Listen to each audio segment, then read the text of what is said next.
Over many years, Christians have seen it as their duty to spread the gospel to everyone in the world, despite the fact that most people do not believe in Christianity and actually practice another faith altogether. However, this has not stopped the Christian mission of many individuals to force Jesus into their culture and neglecting interreligious faith altogether. Many of these Christians have justified this by a literal interpretation of reading Acts chapter 1, verses 6 through 8, and Matthew chapter 28, verses 19 and 20. This has created the mission of the biblical mandate. The biblical mandate is the understanding of evangelism to both Christians and non-Christians by the engagement in the good news of the gospel. There have been many approaches to the spread of this news, and in America, it just seems to be a part of the culture. For instance, I remember when I was in college, we had a guy named Preacher Bob, who would come to campus and start shouting at students that they would go to hell if they didn't change their beliefs and follow Jesus. He would also tell people who were Christians if they didn't change the way they were dressed, or if they kept drinking or partying, they were whores, and they were not going to get into heaven.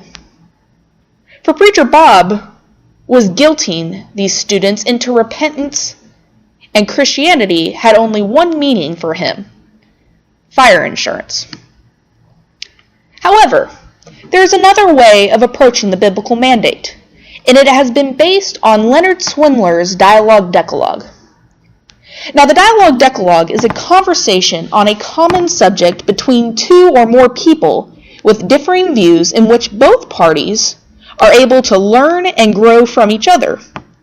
In this engagement, people are able to show love, care, and respect for others and their beliefs. As Christians, this is to be our engagement, where we can follow Jesus' greatest commandment, to love God with all our heart, mind, soul, and strength, and to love our neighbor as ourselves. So how do we start this engagement of the Dialogue Decalogue?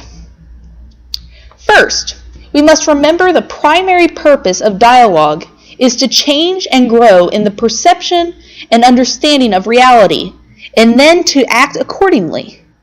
If we start with a closed mind, thinking that we have all the answers, this process will never work. Remember, we are not playing a game in which we are trying to convince someone to changing religions. Instead, we are trying to better understand who they are in the world and how they understand the world. The next step is understanding that interreligious dialogue must be a two-sided project, in which each participant must come to the dialogue with complete honesty and sincerity, and each participant must assume a similar complete honesty and sincerity that the other participant brings.